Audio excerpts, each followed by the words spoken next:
Hey there YouTube, I'm pleased to bring you my first Conan Exiles base.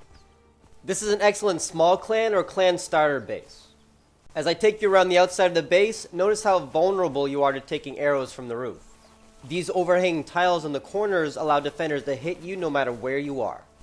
Now let's take a look inside. The whole first floor outside perimeter here has been left empty.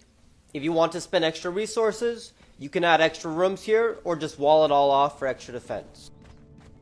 As I take you into the center of the first floor, you'll see that you have space here for your furnace and the 3 crafting benches your clan will need to get off the ground. Remember that in Conan Exiles, you can instantly delete any building section. The main loot rooms in this space are on the 3rd floor. The only way to get there is up these stairs. I would recommend that whenever you go offline, you destroy the stairs to the 3rd floor. When you get back online, just remake them in sandstone. It'll be cheap, it'll be easy. One of the major weaknesses in raiding in Conan Exiles at the moment is that there's no good way to reliably damage any building section that is off the ground. And so if you destroy those stairs when you go offline, it's almost impossible for raiders to get onto the 3rd floor here. This design has 6 1x1 loot rooms around the outside of this floor. Each loot room is at least 1 block away from any other one to make it harder for raiders to damage more than one room at the same time. Now let me show you the roof.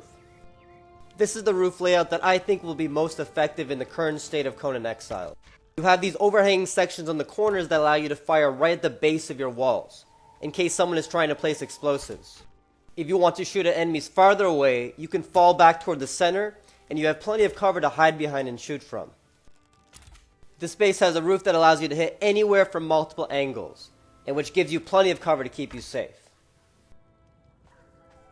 Next, let me show you the build layout in Fortify, and then I'll show you a raid test. Fortify was originally designed for Rust, but almost all of the building materials are exactly the same, and so this works to show you in a very clear way how to build this base. If you do want to build this base, watching this part is your best bet.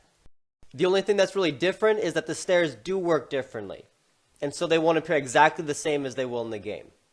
I put the stairs in a different color to remind you that you will delete the stairs every time you go offline to make your base safer. Now it's time for the raid test. This test is quite long, and I'm going to leave the entire raid in the video for your complete information. I'm going to give you my summary and analysis now, and then just let the video continue to play afterwards. The way I'm doing this raid is also messy because, as I said, there really is no good way to raid this base. In Rust, you can throw C4 up or use rockets to destroy upper floor walls so that you can then boost your teammates up into upper floors. In Conan Exiles, your explosives all have to be placed on the ground. If you randomly happen to destroy an upper floor wall, you will be able to boost your teammates up into that section. But it's somewhat hard to do that reliably or cheaply. For a base like this, your enemies might just need to destroy all of the foundations or all of the first floor walls so that everything collapses. You will also notice, though, that it's extremely difficult to make upper floors collapse by destroying the lower floor sections.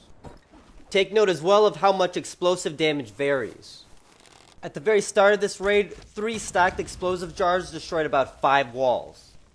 At the 5:11 mark, you'll see 1 door frame taking 8 explosive jars. It might be that using explosives together gives exponential advantages, but I haven't been able to prove this. Check out around 8:20 when I use a line of 6 explosive jars along 3 walls, and the result is very underwhelming. I'm going to close my commentary here and let the raid video continue to play for your complete information. I would definitely recommend at least skimming the rest to help you plan both your base builds and your raids. One last thing I should mention is that when I finally do destroy the entire base, the large chests from the 3rd floor are left just floating in the air. I'm sure that's a bug that will be fixed, but it's possible that at the moment you actually can't collapse a base to the ground and get the loot that way. I'm not quite sure. I hope you like the base. Thank you for watching, and make sure to subscribe so you don't miss more great Conan Exile bases.